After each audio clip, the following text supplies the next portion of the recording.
Bonsoir à toutes et à tous, heureux de vous retrouver pour la tranche info en direct sur votre antenne Canal 10 Télévision avec au programme de cette soirée Info 10, le journal local et régional, et à 19h vous retrouverez Richard Etienne pour C'est le foot. Il fera d'ailleurs un petit hommage à Marius Trésor qui a pris sa retraite aujourd'hui, et en troisième partie vous retrouverez Yves-Lise Boisset pour la politique, les débats effectivement de ces élections municipales de 2020, mais pour l'instant place à l'actu.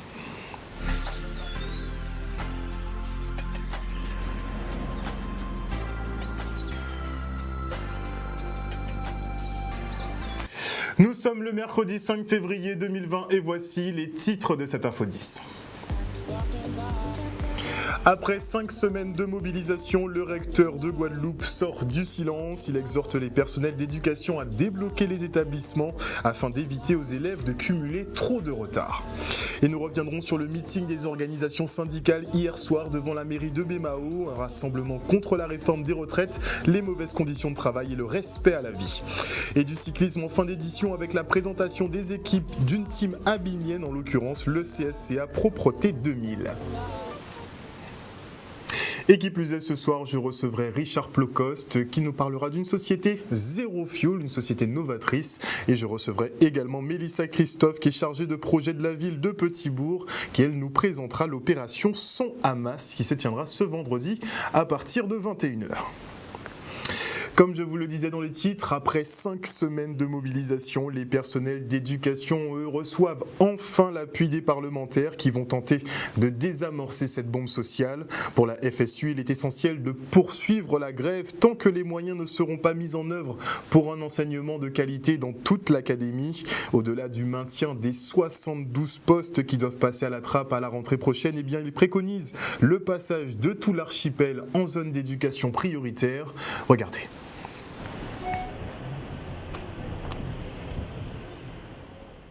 Et nous sommes assistés des administrateurs de la délégation Outre-mer.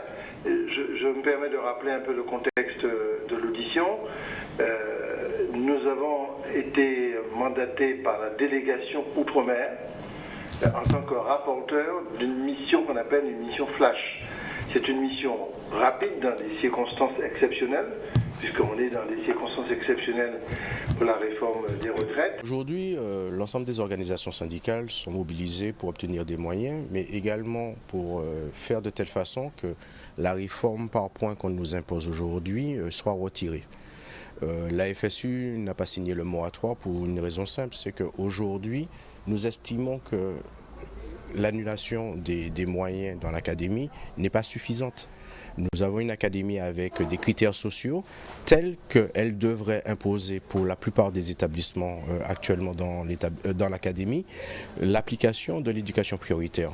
Or, lorsqu'on appliquera l'éducation prioritaire en Guadeloupe, mécaniquement, nous aurons bien plus que la suppression des 56 postes qu'on souhaite faire.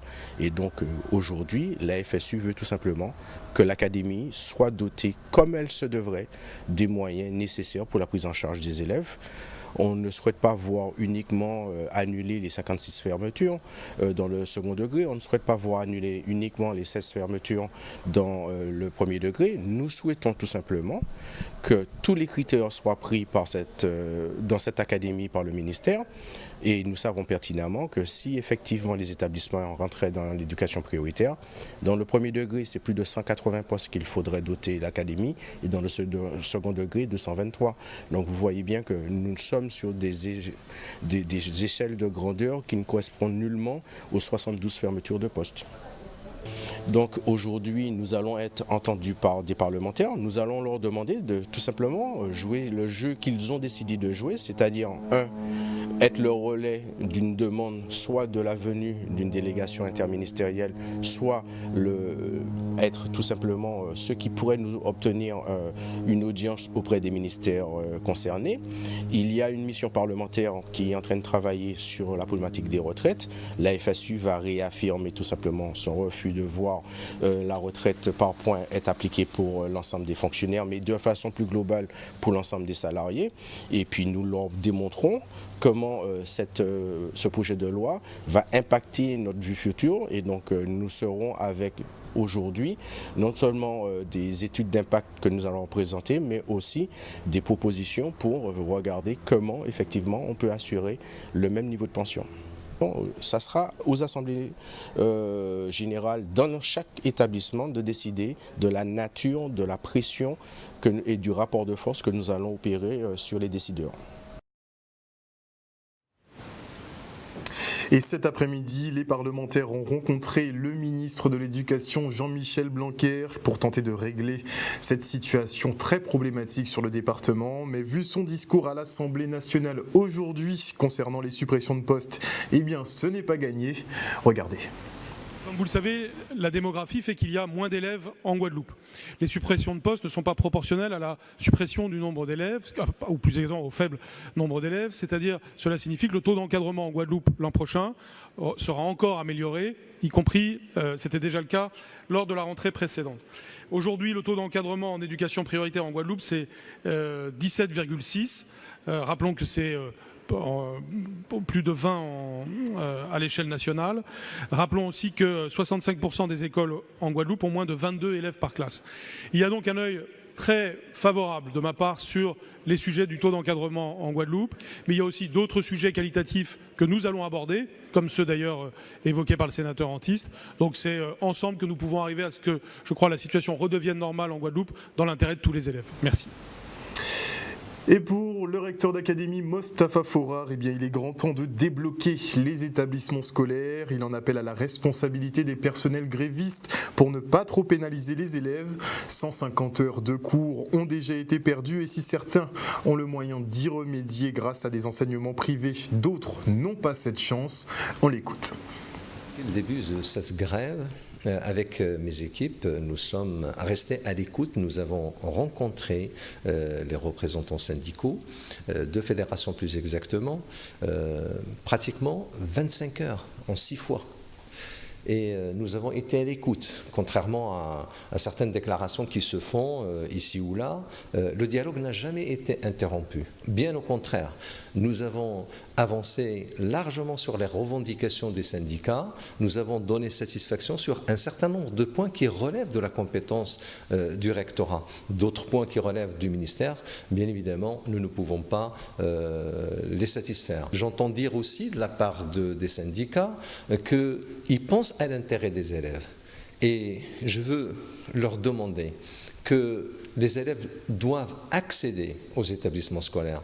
Les personnels non grévistes doivent accéder aux établissements scolaires. Et donc, je demande la levée des blocages et le dialogue continuera comme il est habituel dans notre institution. Il est aujourd'hui inacceptable que nos élèves ne puissent pas poursuivre leurs études, leur droit à l'école. Et vous savez, je reçois beaucoup de messages de parents d'élèves qui sont indignés par cette situation. Nous mettons tout en œuvre pour essayer de sortir de cette crise, donc j'en appelle à la responsabilité des uns et des autres. Ça fait 3 semaines, mais il ne faut pas que ça aille au-delà. Il faudrait qu'on laisse le temps aux chefs d'établissement, aux directeurs d'école de faire nécessaire pour préparer la reprise. Et c'est clair que maintenant, à partir, on a un seuil critique. Ce temps est perdu. Et ceux qui ont les moyens de pouvoir assurer des cours privés s'en donnent la peine. Et moi, je pense à tous les enfants issus de milieux défavorisés qui n'ont pas les moyens de pouvoir se payer des enseignements privés. Donc, notre devoir, c'est de les aider. Notre devoir, c'est de les accueillir. Donc, encore une fois, je demande solennellement aux organisations syndicales, que je sais responsables, de permettre aux élèves, au personnel qui n'est pas gréviste, de pouvoir accéder aux établissements scolaires. Un reportage signé Maxime Morel. Et des retards dans le programme scolaire auquel des professeurs tentent de pallier dans la sphère publique. C'est sans compter effectivement la réforme du baccalauréat et cette nouvelle formule d'examen qui allie contrôle continu, donc toute l'année, à des épreuves dites normales. Rien de rassurant en tout cas pour les lycéens qui ne savent pas à quelle sauce ils vont être mangés ou si même les examens auront lieu. En attendant et pour être parés à toute éventualité, des cours de soutien sont ainsi mis en place, comme c'est le cas à Bémao. Le reportage. Alors, j'ai pas eu toute l'interview, j'ai eu un extrait, effectivement, où elle parle de cela. D'abord, elle parle de la période quand elle était elle-même ministre de l'Éducation nationale, il y a déjà plusieurs années. Et Monsieur le ministre de l'Éducation nationale, Jean-Michel Blanquer, a réagi par rapport à ces propos. Il a dit tout simplement que la question doit être posée à Madame Ségolène Royal, d'apporter la preuve de ce qu'elle disait. Peut-être qu'elle a des éléments plus précis dont nous ne disposons pas. Donc je ne pourrais pas rajouter plus d'éléments que ce qu'a dit le ministre. Ouais, je vais faire la sortie et puis on passe à invité direct. Et de retour sur le plateau, je reçois maintenant Richard Plocost de la société Zero Fuel. Bonsoir Monsieur Plocost. Bonsoir. Alors dites-nous tout sur cette fameuse société qui n'utilise pas de fuel. Alors Zero Fuel est une société 100% électrique. Nous sommes concessionnaires de véhicules à mobilité électrique. Alors est-ce que le marché du véhicule électrique est bien en essor ou bien on a droit à un petit sursaut comme d'habitude avec des véhicules qui ne sont pas suffisamment autonomes et qui ne répondent pas à une certaine demande ? Alors depuis 1 an que nous sommes installés sur la Guadeloupe, que nous promotionnons donc des véhicules, actuellement des scooters et des motos électriques. Effectivement, le marché est un petit peu encore timide et la vraie réaction, c'est au niveau des professionnels. Les professionnels adhèrent vraiment à la mobilité électrique. Donc ce serait plutôt les clients particuliers qui restera à convaincre. Tout à fait, il reste à convaincre et c'est pour ça que nous mettons à disposition des véhicules à l'essai en test. Alors ça va se passer comment justement cette phase de test ? Les clients viennent nous voir au niveau de notre concession qui est chez Planet Scooter à Henri Becquerel-Jarry et en fait ils peuvent essayer de manière libre le véhicule et découvrir en fait les sensations et poser les questions qui bloqueraient l'acquisition de véhicules électriques. Alors j'ai eu l'occasion d'en tester justement et c'est vrai que ça ne fait pas de bruit, donc c'est assez compliqué d'avoir un véhicule qui ne fait aucun bruit. On s'y habitue à la longue. Alors j'avoue que ça peut être compliqué, en fait c'est assez déroutant au départ, mais il y a une prise en main et justement c'est là qu'on est important, notre fonction est importante pour faire découvrir et faire adhérer à la prise en main du véhicule et notamment à la prudence à opérer lors de l'utilisation sur les voies publiques. On est sur une autonomie de combien à peu près ? Alors nos véhicules font entre 40 et 120 km d'autonomie, donc ce qui signifie que sur la Guadeloupe il y a de quoi rouler, se déplacer. Faire un pot à pied de Basse-Terre aller-retour facilement. Je partirai pas sur un point à l'aventure comme ça. Mais en tout cas, à savoir que nos véhicules ont des batteries amovibles. Donc quoi qu'il en soit, on n'est pas coincé dire qu'on ne va pas pouvoir se recharger puisqu'on se recharge sur une prise normale de 120 volts. Sur une prise normale. Tout à fait. Il suffit d'avoir l'adaptateur au final de compte. On a un chargeur. Les véhicules sont vendus avec des chargeurs dédiés pour les véhicules et on peut soit charger directement sur le véhicule ou alors on extrait la batterie et la ramène au point de charge. Alors tout le monde parle de cette transition écologique, il est nécessaire, on doit y arriver justement, donc tout le monde se presse un petit peu en ce moment, mais est-ce qu'il y aura des avantages justement pour les consommateurs puisqu'on sait que la marge entre un véhicule normal et un véhicule électrique est encore assez conséquente ? Alors effectivement c'est un petit peu le frein parce que les véhicules électriques sont un peu plus chers qu'un véhicule thermique et il existe aujourd'hui des bonus écologiques qui sont mis en place. Aujourd'hui ils vont de 100 € à 750 € pour un véhicule suivant que ce soit un 50 cm3 équivalent 50 cm3 ou 125 cm3. Alors on va reprendre quand même pour les essais pour les téléspectateurs avant de se quitter. Ça va se passer comment ? Alors les essais, je veux bien tester déjà. Ils vont sur notre site donc Zero Fuel et on a une rubrique qui est dédiée. Je sollicite à faire un test, un essai. Voilà. Et il y a des créneaux horaires qui sont dédiés pour les essais. Très bien. À quel niveau à peu près ? Sur Jarry, ce sera sur Jarry ? Ce sera sur Jarry, ça reste un circuit quand même fermé puisque les véhicules... vous allez contrôler un petit peu Tout à fait. Vous pouvez pas échapper. Merci beaucoup en tout cas, Monsieur Plocost, d'être venu sur ce plateau et on refera un plateau comme je vous le disais précédemment parce qu'effectivement on parle beaucoup de ces véhicules électriques mais on n'en voit pas encore fleurir partout sur le département et on se demande pourquoi finalement. Nous sommes là pour démocratiser justement l'accès à la mobilité électrique. Merci. Très bien. Merci beaucoup Monsieur Plocost. Et maintenant effectivement on fait un petit retour sur le meeting syndical qui s'est tenu hier soir devant la mairie de Bémao. Agents des collectivités personnelles de santé et d'éducation étaient rassemblés pour dénoncer d'une voix leurs mauvaises conditions de travail, la réforme des retraites et pour réclamer un droit simple à la vie. Le reportage. Là, effectivement, nous choisissons la commune Bemao, c'est après suite à toute mobilisation que nous faisons toute semaine là, et l'ensemble des organisations ont décidé que nous faisons un meeting de solidarité pour l'ensemble des travailleurs qui en lutte. Travailler à l'UTC, l'UGTG, commune Bemao, commune Sainte-Rose, commune Lance-Bertrand, mais aussi tout travail qui en lutte dans le monde, parce que face à ça qui arrive aujourd'hui là, nous ne pouvons pas garder nous, ce n'est que par la solidarité et l'unité que nous pouvons gagner le combat, mais aussi les travailleurs à l'école, parce qu'il faut nous dire quand même depuis le 5 décembre, les travailleurs, les maîtres d'école en grève, pour même bien là, c'est pour la réforme de la retraite, mais c'est aussi pour la suppression des emplois, mais c'est aussi pour le plusieurs réforme de la fonction publique. Alors là, c'est un chaos technique, déjà démantelé, et c'est pour ça que nous avons goumé. Et donc c'est vrai qu'après samedi, nous avons décidé de venir ici dans le soir là, et certainement après, ici dans nous sommes encore plus loin, puisque nous payons contenter nous de mener 7000 personnes dans la rue là et arrêter.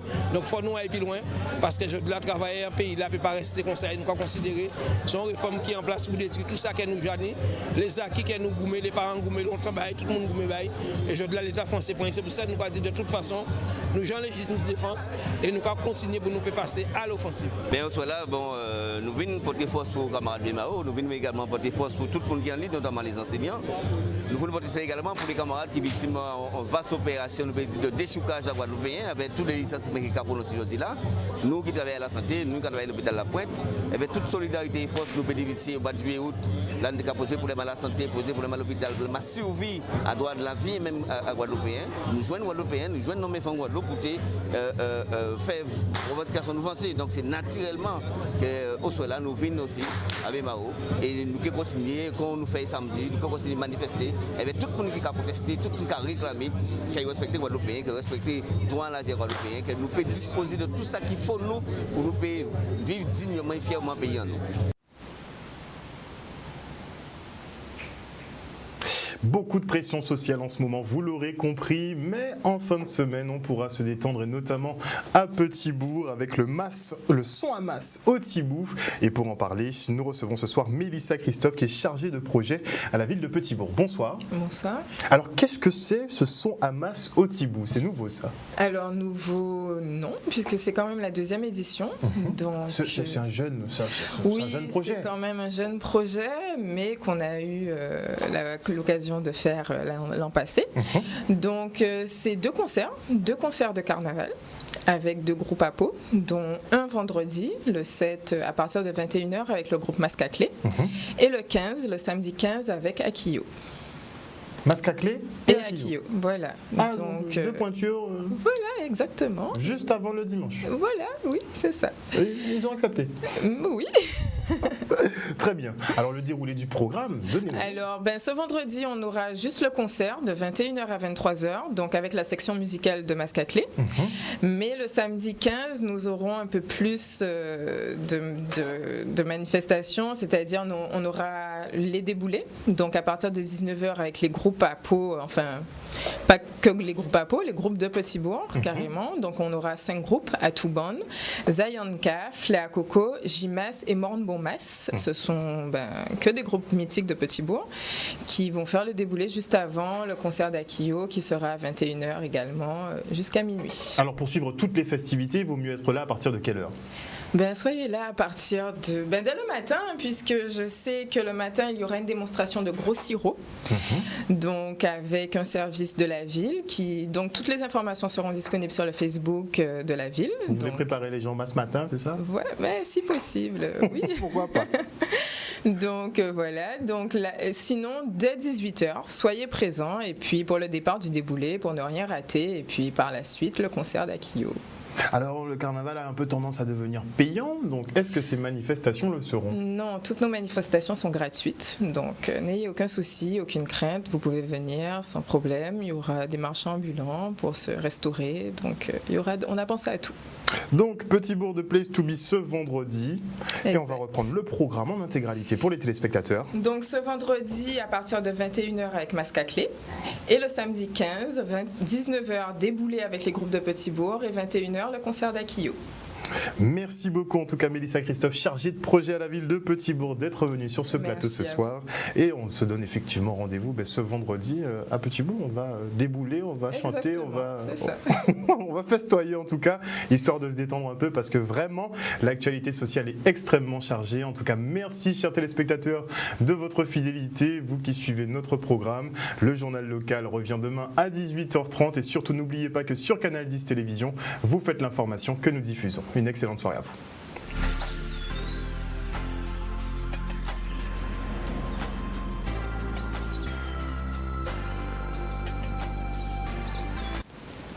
Et à venir dans la tranche info sur Canal 10, et bien juste après la coupure pub, vous retrouverez Richard Etienne pour son émission C'est le foot. Et il fera d'ailleurs un petit coucou à Marius Trésor qui a pris sa retraite dans le foot, vous le savez certainement, mais il l'aura en direct téléphonique. Et avant de se quitter, eh bien je dis bonsoir à Morgane Huyn, bonsoir Chouchou, j'espère que ça va. Bonsoir à Dominique Landry, bonsoir à Mélanie Bordin, bonsoir à Marie-Hélène Borès, bonsoir à El Carino Valentino Cardona, bonsoir à Dititech, bonsoir à Christian Dorothée, bonsoir à Maggie Siméon, bonsoir à Georges Messager, j'espère que tu te portes bien Georges, bonsoir à Rodrigue Nidois, bonsoir à Patricia Châtenay-Rivaudet, gros bisous Patricia, et bonsoir à Pichiwap, merci encore de nous suivre sur les réseaux, on se retrouve tout à l'heure.